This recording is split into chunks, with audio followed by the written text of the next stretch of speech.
All right, let's talk about a huge technological shift that's happening right now, out on the open ocean. It's about to reshape pretty much everything we buy and how it gets to us.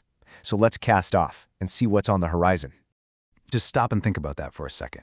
The phone in your hand, the coffee you're drinking, the chair you're sitting in. Seriously, odds are it all spent some time on the high seas. Our entire global economy runs on these giant vessels. And now, that whole system is on the brink of a massive change.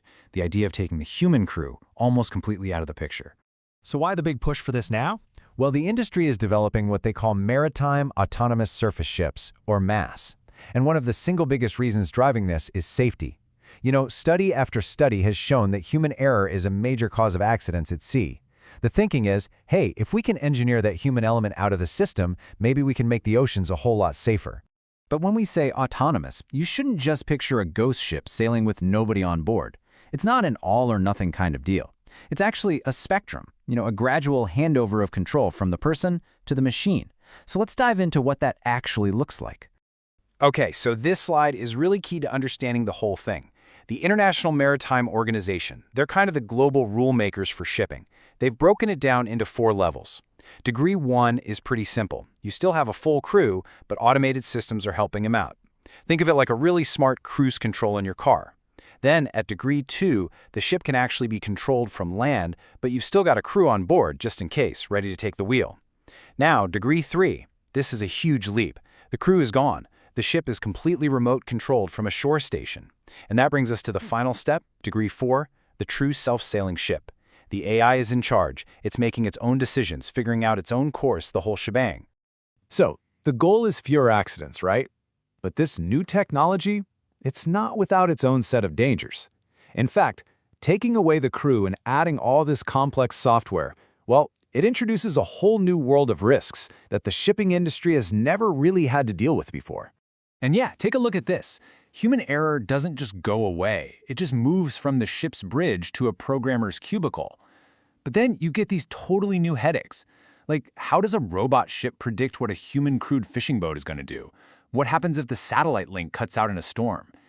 And maybe the most basic risk of all, what happens if a fire breaks out or an engine dies in the middle of the Pacific? With no crew, there's nobody there to fix it. And then, of course, there's the one that sounds like it's straight out of a movie, cyber attacks. Forget pirates with swords. The pirates of the 21st century are hackers who could hijack a massive vessel from their keyboard. They could steal the cargo, or way worse, they could turn a 200,000-ton container ship into a remote-controlled weapon. The threats definitely evolve right alongside the technology. So, beyond all the technical stuff, there's a really deep human story playing out here. This isn't just about sensors and code. It's about the people who've built their entire lives around working at sea and what this all means for them and their future. Just think about what it takes to be a marine engineer. This is not a job you just fall into.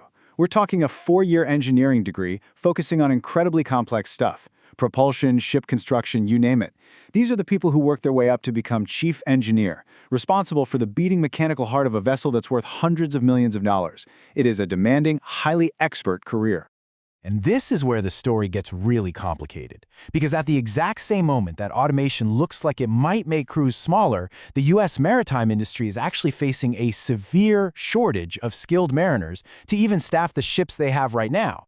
Now, this shortage has kicked off a major debate. On one side, you've got shipping company CEOs suggesting one solution: hire mariners from other countries to work on U.S. ships, maybe even offer a path to citizenship to fill the gap. But on the other side, you have the mariners' unions, and they are saying, whoa, hold on a minute. They argue that's just a way to drive down wages and ultimately hurt the entire profession for American workers. The union president, Adam Vokak, he puts it very bluntly. He basically says the solution isn't to look for cheaper labor somewhere else, but to invest in the American workforce you have. Make these jobs more attractive with better pay, better benefits, a better quality of life. And really, that's the core question, isn't it? Do you solve a labor shortage by making the jobs better or by finding people who will do them for less? So with all these complex issues, the tech, the jobs, the risks, how in the world does the industry move forward? Well, the answer seems to be slowly and very, very carefully. The big international groups are working right now to literally write the rulebook for this new era. And this timeline really shows you they're not rushing it. By 2026, we're expecting a sort of best practices guide. It's not mandatory, just strong suggestions. But the actual hard and fast rules, the ones everyone has to follow, we're not expecting those to be enforced until 2032. This is all about a coordinated global effort to make sure we don't end up with some kind of robotic Wild West on the high seas. So all of this leaves us with one big final thought. We are getting incredibly good at solving the amazing technical puzzle of building a ship that can sail itself through the worst storm imaginable. But the real question might be, are we building an industry that can navigate the human challenges just as well? An industry that's as strong and resilient for its people as its new ships are on the water?